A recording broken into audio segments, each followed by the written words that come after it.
I want to talk about the film In Fear. Its trailer got my attention originally, and the fact it's set in Ireland enhanced my anticipation. Apparently, it was actually filmed in the UK. It's possibly due to production costs. The music throughout this film fits like a glove. It's very atmospheric. And the idea for this film reminded me of an ending to one of the stories from the original Hammer House of Horror TV series.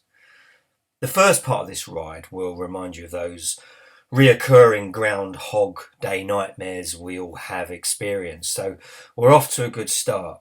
And I thought about the brilliant film Triangle and hoped In Fear was also going to be as original and clever as that film.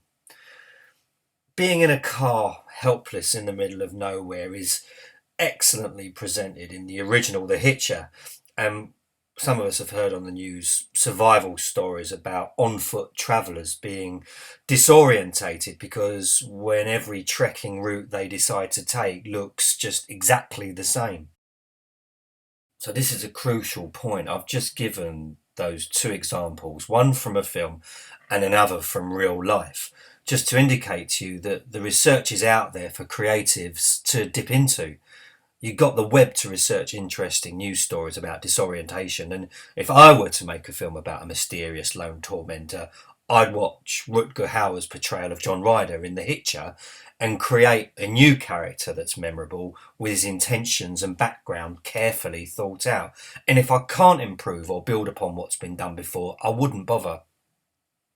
For a film like this to work, you've got to have to relate to what you're witnessing on screen. Or it can be, as an example, so unbelievable to the point you realise that everyone on screen is actually already dead. I managed to suspend my disbelief within Fear only for a while and thought that there's so many plot problems with this story unfolding that it's obvious all the characters just have to be already dead. And I was proud of my assumption that I'm watching a dead person's punishment for being bad, just a forever nightmare. But I assumed wrong. This monotonous story with its unbelievable moments weren't leading to a clever twist or original surprise. It was all happening for real, and badly thought out scenes sadly moved you away from any immersive deep involvement or connection, because you're thinking to yourself, well, no way would someone react like that, and no way could one person plan this, that and the other. Far too many plot holes in Fear. Director and writer Jeremy Lovering treats the viewing audience as slightly dense and compliant, thinking we'll embrace his vision. His effort is honestly just creatively dull. In Fear's trailer was better than the film itself, and instead, I recommend you watch the film Triangle, which I've reviewed, or revisit the fantastic and original The Hitcher.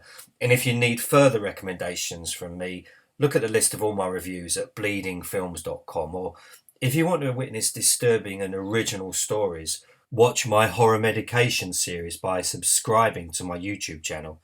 Simply click on my tiny eyes in the top right of this screen. Stay up to date with all my latest content by subscribing to this YouTube channel, Bleeding Critic. If you want to view my videos from the beginning when I started YouTube, check out my other channel, Bleeding Beginnings.